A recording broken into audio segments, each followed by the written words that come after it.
My name is Jean McMullen, and today I have the pleasure of talking with Jim Vizard, one of the founding members of the Mount Bulla Chamber Music Summer School.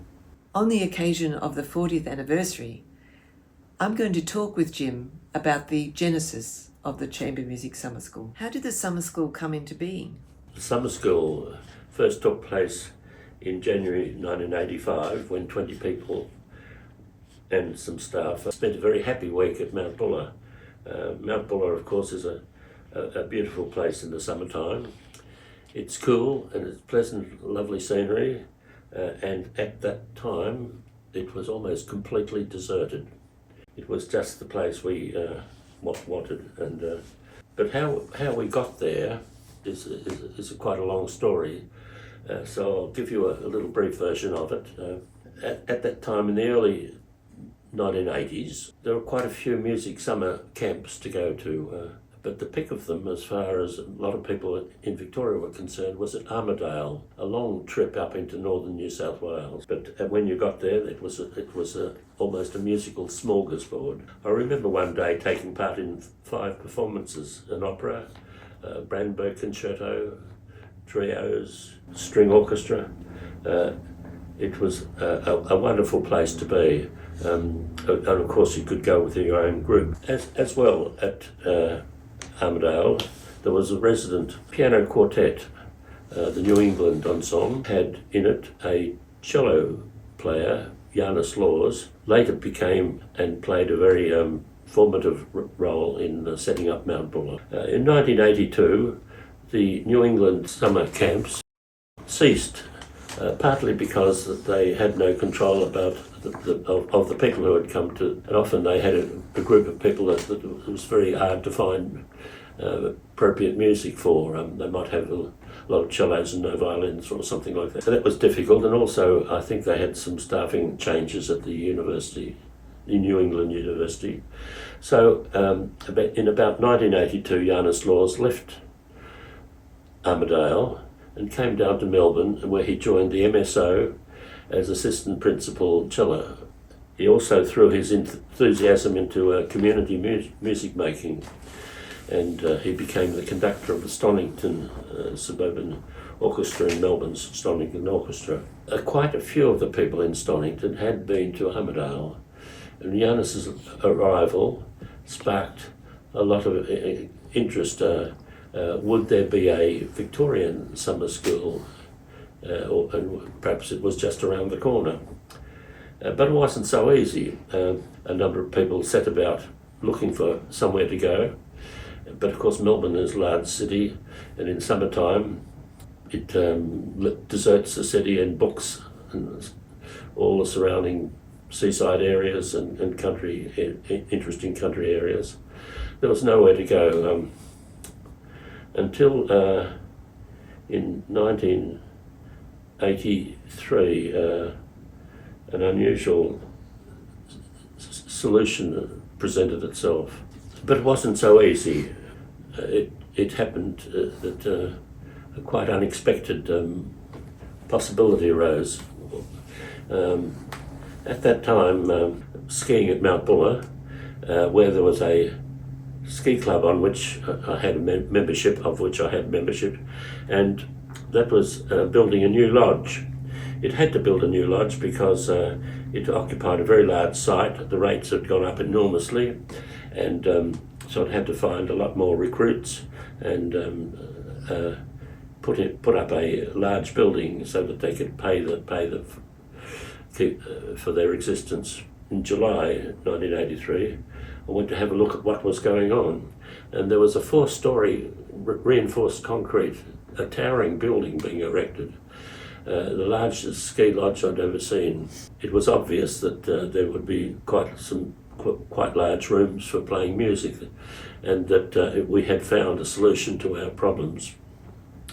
So I went back to Melbourne, and people were very pleased with the idea of having a summer school at Mount Bulla. Rapidly, some plans took place. In Melbourne, a committee was formed with Janis and his partner Fiona Rickson, who was a a competent administrator, and Jenny Johnson, who volunteered to be secretary and maintained that role for 30 years. Quite an achievement and great service to the summer school. Roy Bulla, an experienced player, and myself, sort of an informal committee with that basis after a year or two, because the building took a long time to finish. We had a place to go, and the first summer school took place in 1985. It was this rather small summer school. It was very happy. Everybody knew each other. At the end of their week there, quite a few people said, in fact, that it had been the best week of their life. We were much encouraged by this and set about setting up the summer school as a permanent undertaking. What was your vision for the summer school? Vision is a rather large word, but we certainly had some fairly strong ideas, and I'll perhaps run through a few of them. First of all, we wanted to be removed from Melbourne, and particularly from our normal occupations in Melbourne.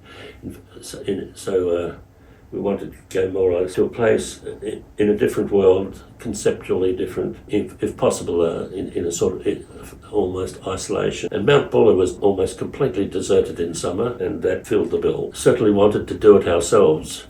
We knew what we wanted, and so the students would be running it. And that has continued to this day. It was to be completely informal, with no rules. The only rules that we would have there would be no rules. Saw the need to have pre-formed groups. People would come up as groups, ready to play, and they'd play their arms off, as you might say. With the addition, of course, people to run things, an administrator, a couple of cook, tutor or two. There was a holistic intent. Holism was in fashion in those days. The idea was to have all the elements of music making, from the tree to the audience, so to speak. So we had a violin maker, we had, of course, people playing, we had a composer who joined us for a day and produced a piece of music which we performed at the end. And we, of course, would have an audience. Jonas was an operative influence in this latter idea. We had to have a will to achieve, and so we were going to have a concert, we were going to prepare things for it, and this, of course, had the function of having people, instead of getting tired in the middle of the week and letting their wicks burn down, they would have to wind them up again and get going and produce a result. And in doing so, achieve much more than they thought they would otherwise. It seemed a good idea to have an element of the unexpected.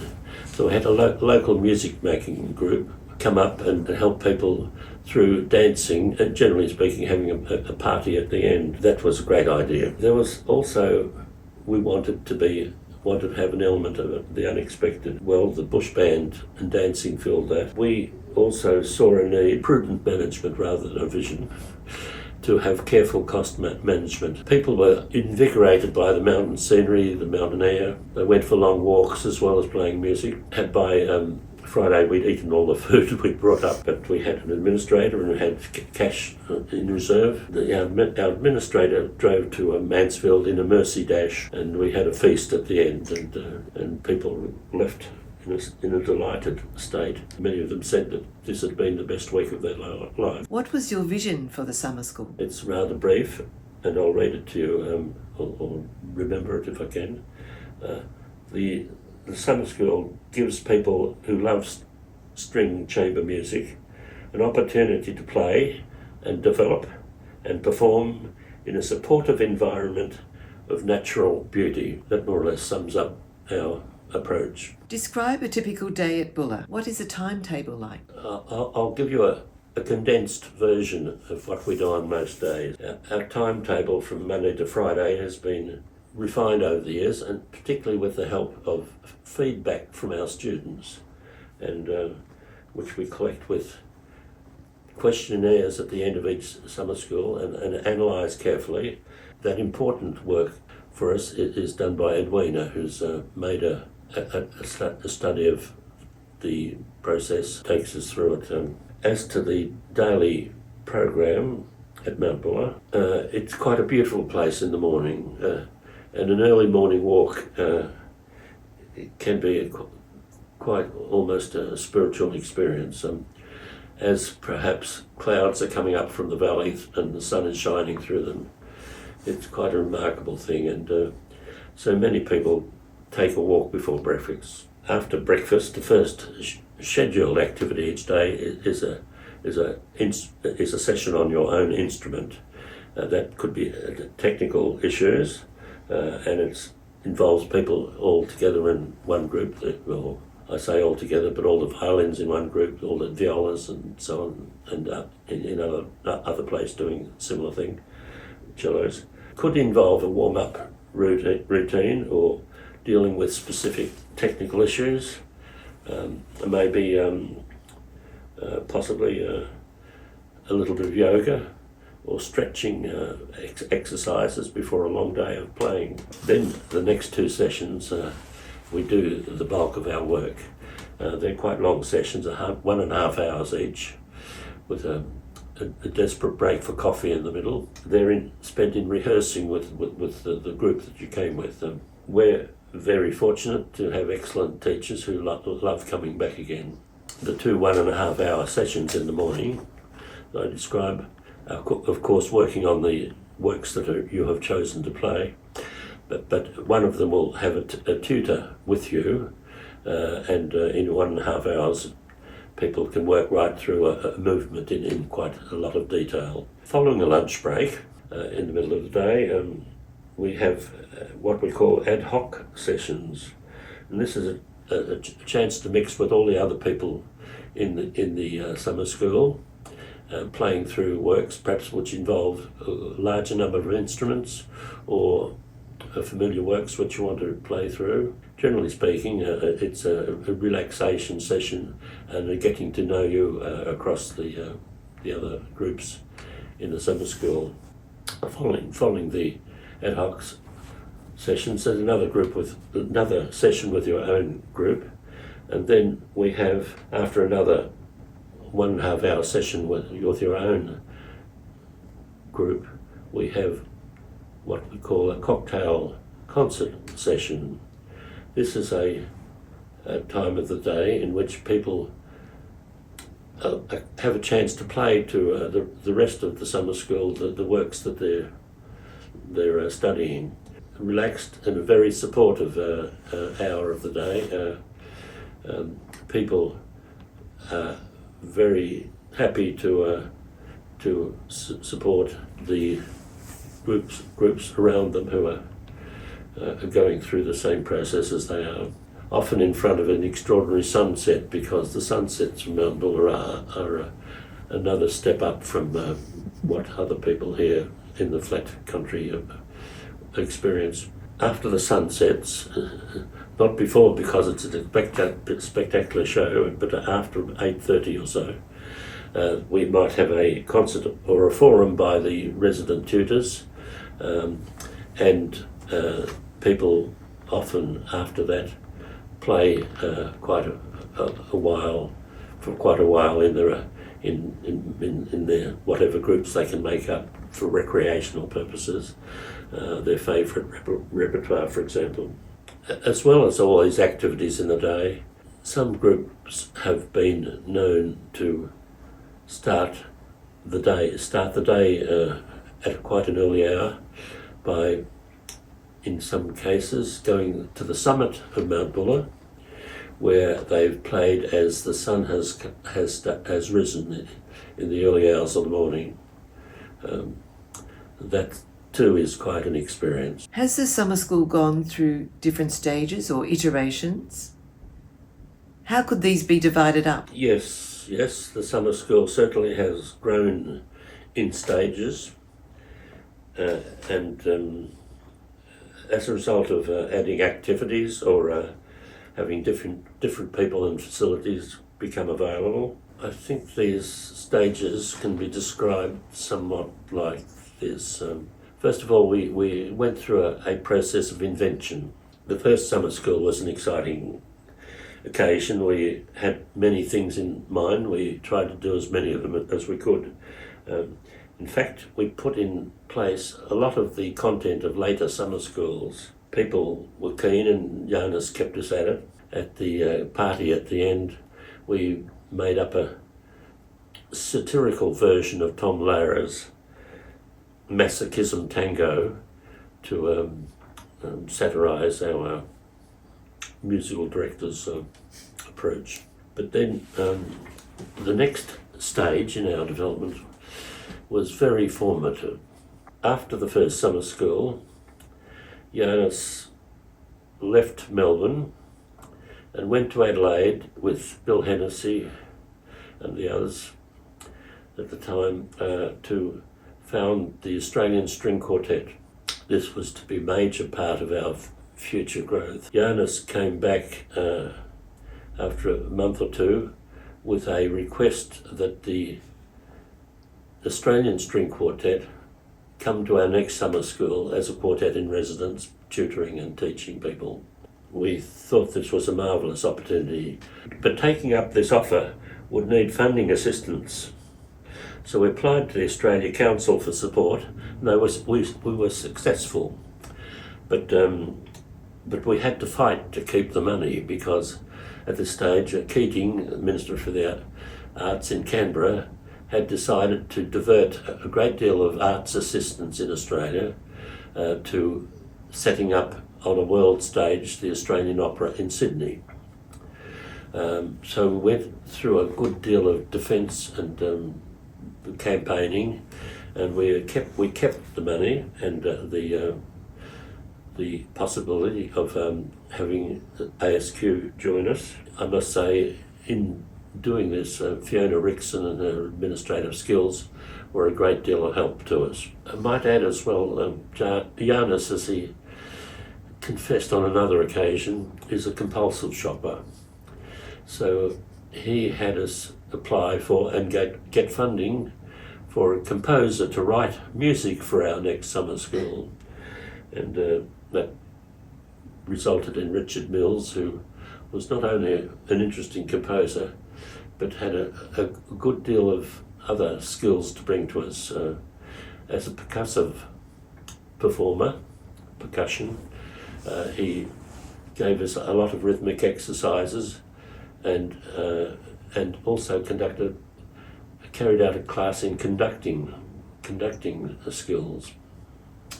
This was all new ground for us, but marvellous. So the second summer school had not only that, but had, partly because of a big South Australian contingent, a much larger scale than we had operated on first. We advertised a lot and established a national presence for the summer school, and more or less set it up for the future. And so that was our second stage, which I described as a stage of development. There was a third stage, and that has continued to the present, more or less, where we continuously vary the things that we offer students to maintain interest and enthusiasm. Agreement from the ASQ, we had them coming for many years, every second year, and in between we introduced new groups of tutors, often added quite new flavours and possibilities to the summer school. In particular, one year, I think it was about the fourth year or so, we had Spiros Rantos, who had been teaching in northern New South Wales, Queensland, come to us. He was in Melbourne, and he suggested that we use for our cooks a lady who was then living in Mansfield. Maria Lurigi was her name. She was a person of extraordinarily generous spirit. She had a wonderful voice. She had, at one stage, an operatic career, but jealousy and competition disenchanted her. But she was an extraordinary singer and an excellent cook. She and her husband ran catering establishments in Mansfield. She was a great hit for us, and a marvellous cook and person, extraordinarily generous spirit, People loved her, and many people would say, as they applied to come up, they would say, first of all, will Maria be there? In our stage of variations, which continues to the present, one major event stood out, and that was the building of a alpine chapel at Mount Bulla. We had struggled to find a reasonable place to have concerts in at the end of each summer school. Having them in cafes was no great solution. There was enough space, but we would have to compete with a coffee machine. However, the Alpine Chapel was available from 1993, gave us a concert hall which was exactly suited to chamber music playing, warm and supporting acoustic, a lovely spot to be in at the top of a hill. And we also helped open that building. We sent 5 people up to play music. The Alpini Society, which was an Italian society of stonemasons, had built the building. There were 2,000 of them. They all wanted to be in there at once. There was room for 200. Luckily, one of our musicians we sent to play for the opening had fluent Italian and managed to set up crowd control at the same time as playing the music. But the Alpine Chapel at Mount Bulla is a perfect concert stage for our summer schools to end with, and that's been a great boon to us. You've mentioned that you've invited composers, instrument makers, and educationalists. Can you tell me more about this? Enjoyed having composers visit us and discuss their works, play us records of their works for some years. In fact, I think there are about 15 of these people at various stages. Also act as tutors. I remember most illuminating sessions where a composer would tell us what the person who wrote the music we were playing was trying to achieve in ways that we hadn't realised. It was quite illuminating. At an early stage in the summer school, we in fact commissioned a new work, Richard Mills, the composer, which I've referred to. Ross Edwards was with us in the same summer school. Patricia Pollitt was talking to him, and as a result of that, he rewrote a piece of music called Ecstatic Dance for viola and cello, an unusual combination, and that became part of the repertoire in Australia. From where do you draw your tutors? Been many loyal, regular tutors. Word was passed around at an early stage that Mount Bulla was a good gig, and we had no difficulty in musical directors, artistic directors, being able to recruit people to come. Over the 40 years that we're talking about now, there have been some groups that have come quite frequently, and in particular, even in spite of it, the ASQ coming only every second year, Jonas Laws and the ASQ have been with us on 15 occasions. They have been, in a sense, the bedrock of our existence as a summer school establishment. 1999, yes. The ASQ couldn't come. Jonas was no longer a member. Looked around, and we found and had since then had an outstanding contribution from a group called the Merlin Ensemble, led by Michelle Walsh from Brisbane, and they've been with us on 10 occasions. We've had a great contribution from Wilma Smith, of course, was the concertmaster of the MSO in Melbourne, by now been with us on 5 occasions. She's an excellent influence on our music making.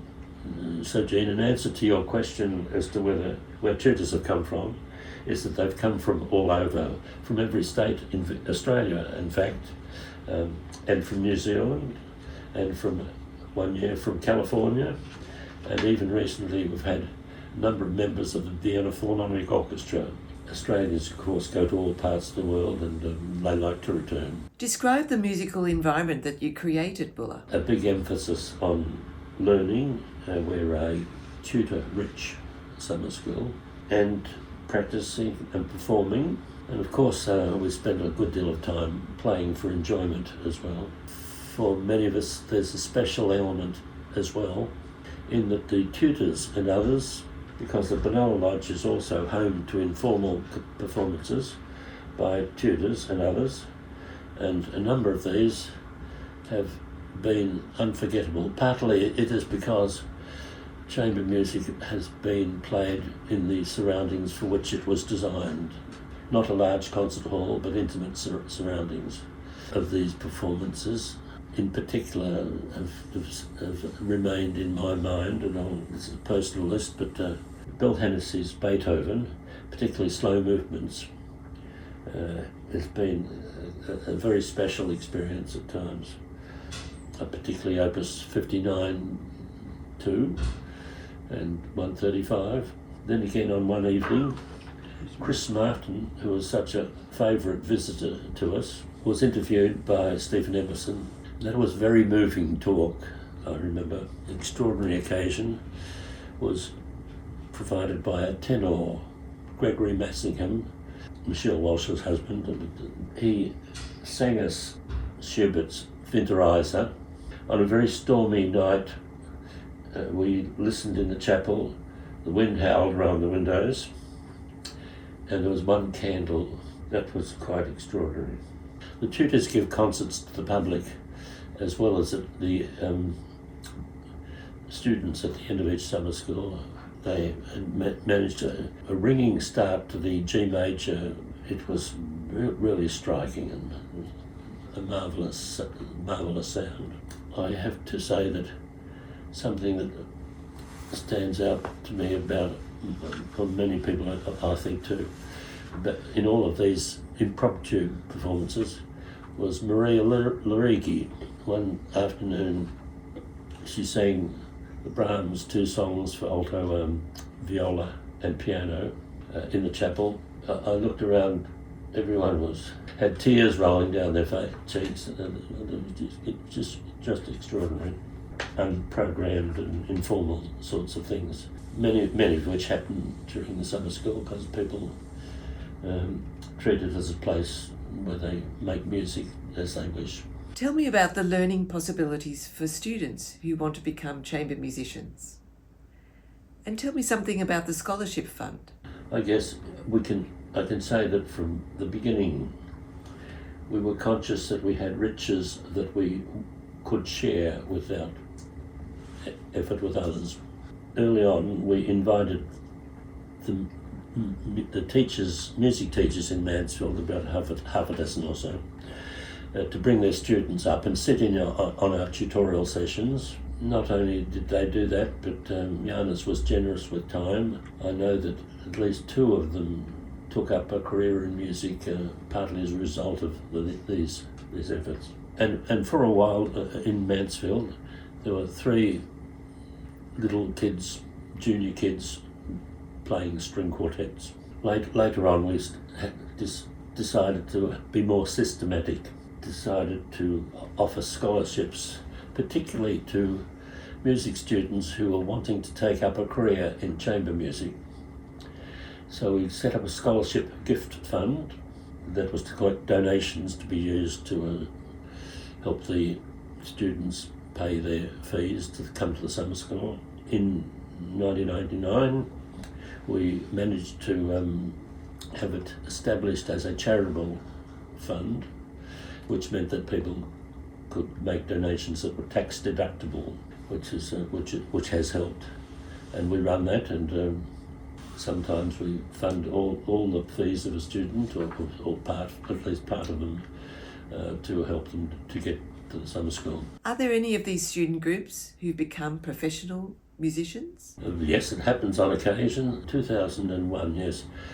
A very young Flinders quartet started to work together, but they wanted to test themselves for an intensive week to see if their intended partnerships would be durable enough to support a career as a professional quartet anyway. And they came to the conclusion that yes, they could go ahead, and they did. 2004 we also had the very new Tin Alley Quartet with Loretta Delbridge leading at that stage. It was a year in which the tutors told that there was a very nice mix of students. This was in fact Wilma Smith's first year as artistic director. It was a particularly successful year. Has come back with us at 5 times at this stage and is always welcome to return, of course. There are many participants who keep coming back to Bulla year after year. What do you think draws them back? Yes, well, if you look at the lists, yes, there are about 60% of people who are habitual. Most people are returning students each year. I think this is because we take deliberate steps to maintain the level of enjoyment and satisfaction that people get, helped of course by the feedback that we get from people as they leave.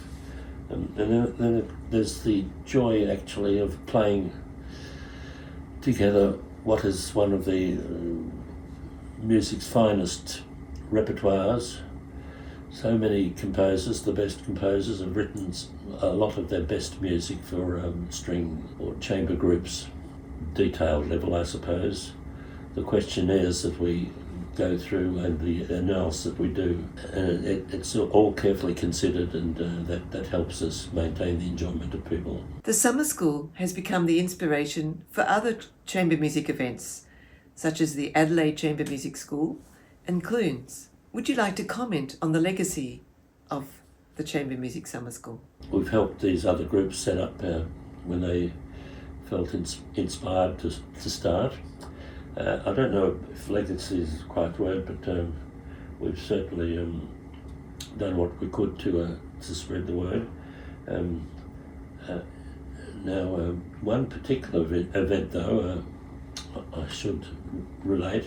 In 2003, one of our most enthusiastic participants, Mickey Powell, done so much with music, he arrived with the rest of a quartet of very talented musical people. As I remember, Osman Ozturk, Philip Antipper, Tony Prochaska were with him, very competent musicians. Mickey himself has a remarkable talent for getting people together. Mickey relates that he looked around his quartet, saw around him the potential heads of sections in an orchestra, people who would be well qualified to lead the sections, and so in that moment the ADO was formed, the Australian Doctors Orchestra. As they say, the rest is history. And talking about Mickey, I believe you are currently playing with him through the entire Beethoven Quartet series. Is that right? Yes, it's a long march, as you might say. Beethoven gets more formidable. It's like walking through the low country, the foothills, until you get to the mighty peaks. Yeah, that's great fun. Call ourselves the Jim, Mickey, Ian and David Quartet. Well, it's great to hear you're still playing chamber music at your tender age, Jim. Keep it up. Well, thank you, Jean. It's a pleasure as always.